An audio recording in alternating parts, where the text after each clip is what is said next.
안녕하세요. 오늘도 묵상하게 나온 여러분을 예수님의 이름으로 사랑하며 축복합니다. 에스라와 느헤미야는 한 권으로 보는 것이 좋다고 말씀을 드렸죠. 이제 저희는 상권인 에스라를 묵상했고 이제 하권인 느헤미야 말씀으로 들어가게 됩니다. 수요 묵상에서 더 일찍 이렇게 시작하게 되는데요.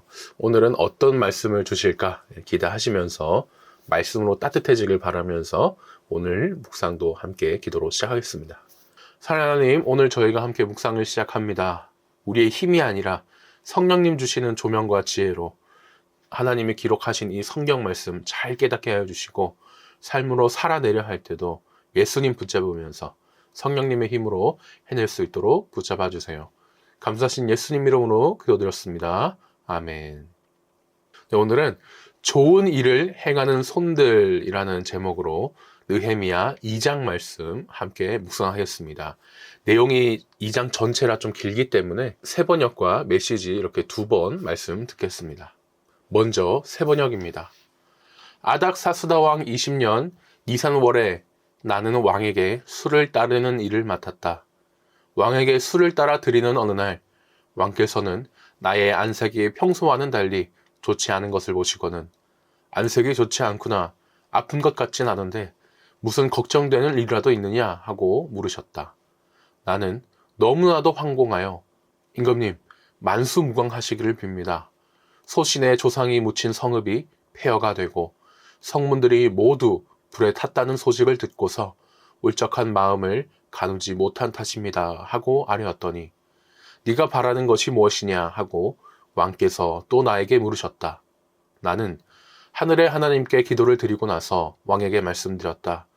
임금님께서 좋으시면, 임금님께서 소신을 좋게 여기시면 소신의 조상이 묻혀있는 유다의 그 성읍으로 저를 보내주셔서 그 성읍을 다시 세우게 하여 주시기를 바랍니다. 그때 왕후도 왕 옆에 앉아 있었다. 왕은 그렇게 다녀오려면 얼마나 걸리겠느냐, 언제쯤 돌아올 수 있겠느냐 하고 나에게 물으셨다. 왕이 기꺼이 허락하실 것 같은 생각이 들어서 나는 얼마가 걸릴지를 말씀드렸다. 나는 왕에게 덧붙여서 말씀드렸다. 임금님께서 좋으시다면 소신이 유다까지 무사히 갈 수 있도록 유프라테스 서쪽 지방의 총독들에게 보내는 친서를 몇 통 내려주시기 바랍니다. 또 왕실 숲을 맡아보는 아삽에게도 나무를 공급하라고 친서를 내리셔서 제가 그 나무로 성전 옆에 있는 성체 문짝도 짜고 성벽도 쌓고 소신이 살 집도 짓게 하여 주시기 바랍니다. 나의 하나님이 선하신 손길로 나를 잘 보살펴 주셔서 왕이 나의 청을 들어주었다. 왕은 나에게 장교들과 기병들을 딸려 보내어 나와 함께 가게 하였다. 그래서 나는 길을 떠나 유프라테스 서쪽 지방의 총독들에게로 가서 왕의 친서를 전하였다. 호론 사람 산발랏과 종노릇을 하던 암몬 사람 도비야에게 이 소식이 들어갔다. 그들은 어떤 사람이 이스라엘 자손의 형편을 좋게 하려오고 있다는 것을 알고서 몹시 근심하였다고 한다. 나는 예루살렘에 이르러 거기에서 사흘 동안 쉬고 나서 밤에 수행원을 몇 명 데리고 순찰을 나섰다. 하나님이 나의 마음을 움직이셔서 예루살렘에서 일하도록 하신 것을 나는 그때까지 어느 누구에게도 말하지 아니하였다. 나에게 짐승이라고는 내가 탄 것밖에 없었다. 밤에 나는 골짜기 문을 나섰다. 용샘을 지나 거름문에 이르기까지 예루살렘 성벽을 살펴보니 성벽은 다 허물어지고 문들도 모두 불에 탄 채로 버려져 있었다. 샘문과 왕의 연못에 이르렀을 때는 내가 탄 짐승이 더 나아갈 길이 없었다. 그래서 그날 밤에 나는 계곡을 따라 올라가면서 성벽을 둘러보고 다시 골짜기 문을 지나 되돌아왔다. 그때에 내가 유다 사람들이나 제사장들이나 귀족들이나 관리들이나 그 밖에 직책을 가진 어느 누구에게도 이것을 말하지 아니하였으므로 관리들은 내가 어디를 다녀왔는지 무엇을 하였는지 아무도 알지 못하였다. 이렇게 돌아보고 난 다음에 나는 비로소 관리들에게 말하였다. 여러분이 아는 바와 같이 우리는 지금 어려움에 빠져 있습니다. 예루살렘은 폐허가 되고 성문들은 불탔습니다. 이제 예루살렘 성벽을 다시 쌓읍시다. 남에게 이런 수모를 받는 일이 다시는 없어야 할 것입니다. 나는 또한 나의 하나님이 선하신 손길로 나를 잘 보살펴 주신 일과 왕이 나에게 한 말을 그들에게 말하였다. 그랬더니 그들은 공사를 시작하겠다고 나에게 다짐하였고 힘을 내어 기꺼이 그 보람 있는 일을 시작하였다. 그러나 이 일이 호론 사람 산발랏과 종노릇을 하던 암몬 사람 도비야와 아랍 사람 게셈에게 알려지니 그들은 우리에게로 와서 당신들은 지금 무슨 일을 하고 있는 거요? 왕에게 반역이라도 하겠다는 것이요 하면서 우리를 업신여기고 비웃었다. 내가 나서서 그들에게 대답하였다. 하늘의 하나님이 우리를 위하여 이 일을 꼭 이루어 주실 것이요. 성벽을 다시 쌓는 일은 그분의 종인 우리가 해야 할 일이요. 예루살렘에서는 당신들이 차지할 몫이 없어. 주장할 권리도 기억할 만한 전통도 없어. 아멘. 마지막 메시지입니다. 아닥사스다 왕 20년 니산월이었다. 술을 올릴 시간이 되어 나는 술을 가지고 들어가 왕께 따라드렸다. 그때까지 왕 앞에서 어두운 모습을 보인 적이 없었으므로 왕께서 내게 물으셨다. 어째서 얼굴이 어두운 것이냐? 어디 아픈 것 같지는 않은데 무슨 우울한 일이라도 있느냐? 그 말에 나는 몸둘 바를 몰라. 왕께서 만수무강하시기를 빕니다. 제 조상이 묻힌 성읍이 폐허가 되고 성문들이 모두 잿더미로 변했다고 하니 어찌 우울하지 않겠습니까? 하고 아뢰었다. 그러자 왕께서 내게 물으셨다. 그러면 네가 바라는 것이 무엇이냐? 나는 속으로 하늘의 하나님께 기도하며 말씀드렸다. 왕께서 저를 좋게 여기신다면 저를 유다로 보내셔서 제 조상이 묻힌 성읍을 다시 세우게 해주십시오. 그때 왕비도 곁에 앉아 있었는데 왕께서 말씀하셨다. 공사가 얼마나 걸리겠으며 네가 언제쯤 돌아올 수 있겠느냐? 내가 기한을 정해 말씀드리자 왕께서는 나의 청을 승낙하셨다. 나는 또 이렇게 말씀드렸다. 괜찮으시다면 유프라테스 건너편 총독들에게 유다까지 이어질 제 여행을 승인하는 편지를 내려주시기 바랍니다. 또 왕의 삼림 관리인 아삽에게 명령을 내리셔서 성전 옆에 있는 성체와 성벽과 제가 살 집에 들보로 쓸 제목을 공급하게 해주시기 바랍니다. 내 하나님의 너그러우신 손이 나를 도우셔서 왕께서 나의 청을 들어주셨다. 나는 유프라테스강 건너편 총독들을 만나 왕의 편지를 보여주었다. 왕께서는 호위 기병대까지 함께 보내주셨다. 호론 사람 산발랏과 암몬 사람 관리 도비야는 이 소식을 듣고 몹시 못마땅해 했다. 이스라엘 백성의 이익을 위해 누가 온다는 것이 그들로서는 언짢은 일이었다. 그렇게 해서 나는 예루살렘에 도착했다. 거기서 사흘을 머문 후 나는 한밤중에 일어나 밖으로 나섰다. 측근 몇 사람이 나와 함께했다. 하나님께서 예루살렘을 위해 내 마음속에 두신 일을 나는 아무에게도 말하지 않았다. 우리에게 짐승이라고는 내가 탄 것밖에 없었다. 나는 야음을 틈타 골짜기 문을 나서서 용의 샘을 지나 거름문에 이르는 예루살렘 성벽을 둘러보았다. 성벽은 허물어지고 성문들은 불탄 채 버려져 있었다. 거기서 샘문으로 건너가 왕의 연못에 이르자 내가 타고 있던 나귀가 지나갈 공간이 없었다. 그래서 나는 골짜기를 타고 올라가며 어둠 속에서 성벽을 계속 살핀 뒤에 골짜기 문을 통해 되돌아왔다. 지방 관리들은 내가 어디로 갔는지 무슨 일을 했는지 전혀 몰랐다. 유대인이나 제사장이나 귀족이나 지방 관리나 직책을 가진 그 누구에게도 내가 한마디도 하지 않았기 때문이다. 성벽을 돌아보고 난 뒤에야 나는 그들에게 말했다. 현실을 똑바로 보십시오. 우리는 지금 어려운 고비에 처해 있습니다. 예루살렘은 폐허가 되었고 성문들은 불타버렸습니다. 어서 예루살렘 성벽을 쌓아서 다시는 이런 수모를 받으며 살지 말아야 합니다. 나는 하나님께서 어떻게 나를 지지하시며 왕이 어떻게 나를 후원하고 있는지 그들에게 말했다. 그러자 그들이 대답했다. 같은 생각입니다. 어서 시작해야겠습니다. 그들은 당장이라도 나설 듯이 소매를 걷어붙였다. 호론 사람 산발랏과 암몬 사람 관리 도비야와 아랍 사람 게셈이 이 소식을 듣고 우리를 비웃으며 조롱했다. 하, 당신들이 도대체 뭘 하겠다는 거요? 감히 왕을 배반하겠다는 거요?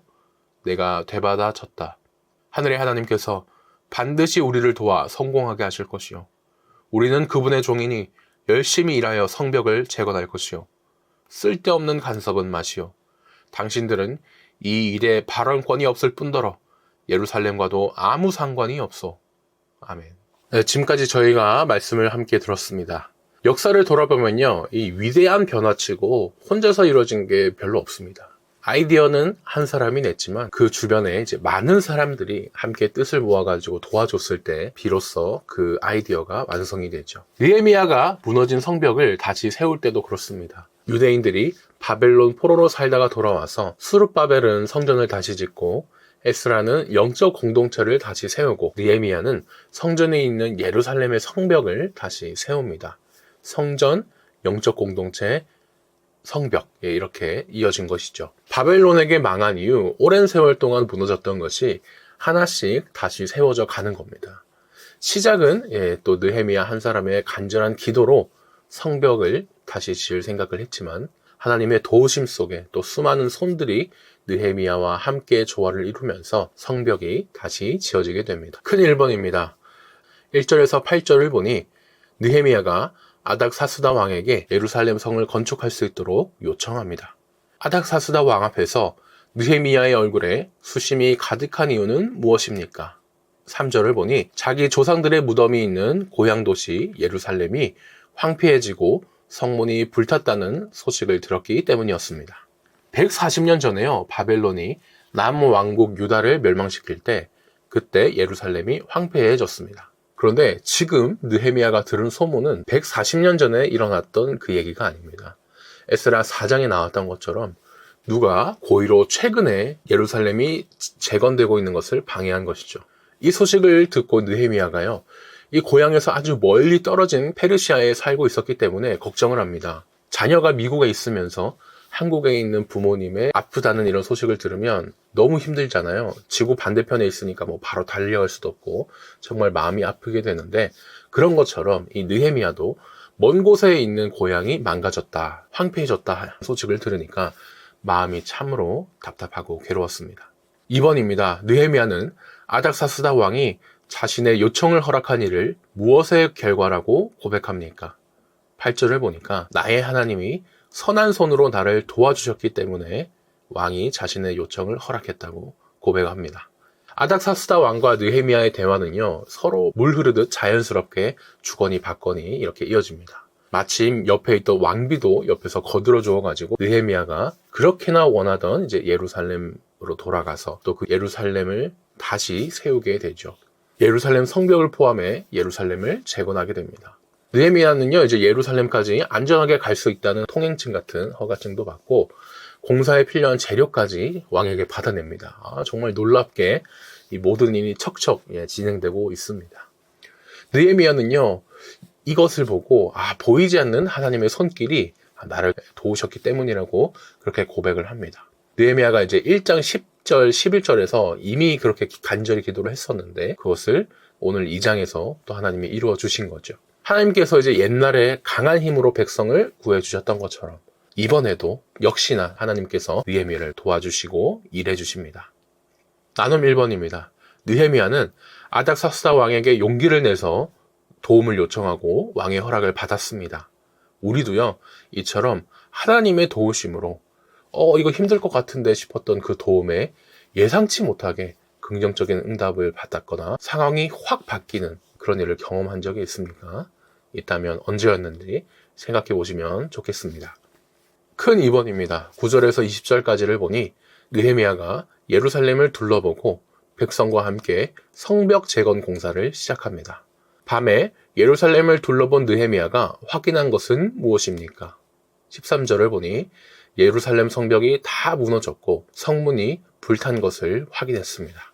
느헤미야가요, 이제 왕의 허락을 받고 또 막 고향 예루살렘으로 돌아왔습니다. 그 전부터 이제 계속 신경 쓰이던 소문이 있었잖아요. 막 예루살렘이 황폐해지고 막 문이 불탔다더라, 그 소문이 있었습니다. 느헤미야는 이제 그 소문을 확인하기 위해서 자기를 방해하려고 또 훔쳐보는 이런 사람들을 피해가지고 한밤중에 몰래 움직여요. 한밤중에 몰래 성벽과 성문을 이제 돌아봅니다. 돌아보고 나니까 야, 그 소문이 진짜였구나 알게 되죠. 소문으로 들었던 것처럼 이제 성벽은 와르르 무너져 있었고 성문도 불타서 엉망이었습니다. 성전에 있는 예루살렘이라는 도시가 방어가 되지 못하고 다시 언제든지 또 함락될 수 있는 위험에 노출된 것이죠. 이것을 보고 느헤미야가 야, 이래서는 안 되겠다. 다시 성벽을 세워야겠구나 결심하게 됩니다. 느헤미야가 하나님의 도우심을 들려주고 왕의 말을 전하면서 예루살렘 성벽을 건축하자고 하자 백성들은 어떻게 반응합니까? 18절을 보니 일어나 다시 짓자 외치면서 모두 힘을 내서 이 성벽을 다시 지으려고 했습니다. 느헤미야는 이 무너진 곳을 다 둘러본 다음에 사람들을 모읍니다. 모아서 우리가 이러면 안 된다고, 성벽을 다시 지어야 된다고 이렇게 말을 합니다.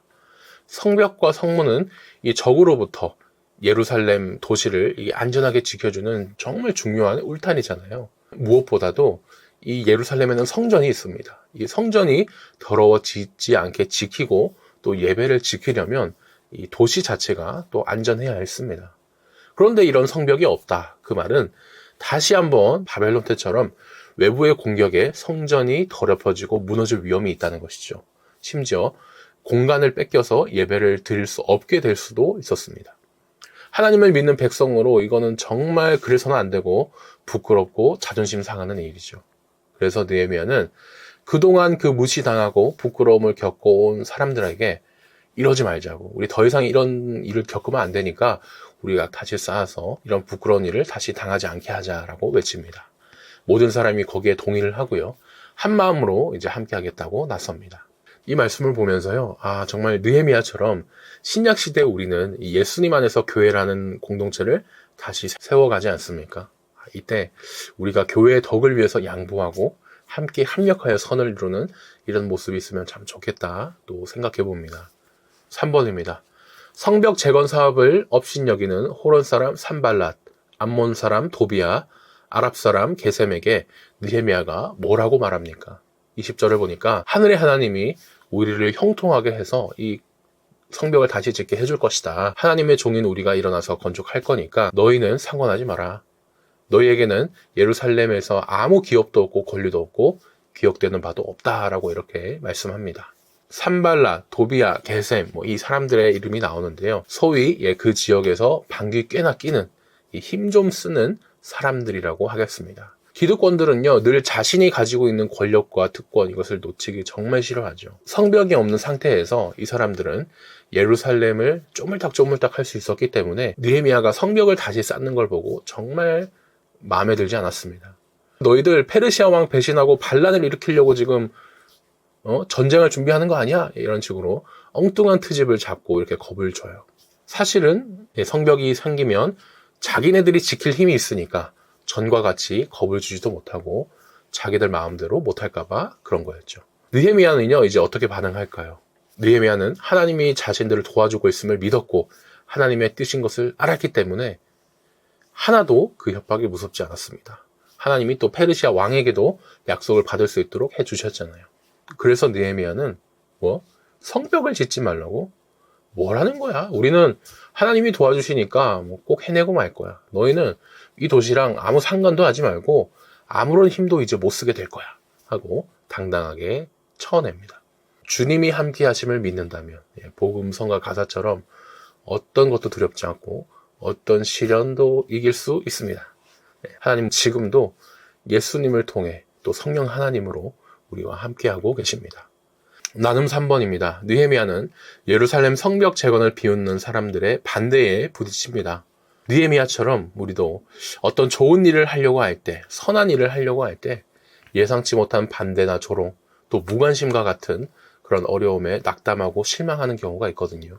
그럴 때 마음이 어떠했는지, 또 그 상황을 어떻게 이겨낼 수 있었는지 생각해 보시면 좋겠습니다. 마지막 기도 제목 나눔입니다. 나의 삶에 있어서는 하나님의 선한 뜻을 이루려는 마음을 주셔서 선한 일을 행하는 손으로 쓰임받게 해달라고 기도해 주시고, 우리 교회에 있어서는 우리 교회에 하나님이 맡겨주신 사명을 위해서 마음 모아 힘쓰게 해주세요라고 기도해 주시면 좋겠습니다. 네, 오늘 묵상은 여기까지입니다. 날이 추워진 가운데 따뜻하게 잘 지내시길 바라면서 저희는 주님 부활하신 주일날 뵙겠습니다.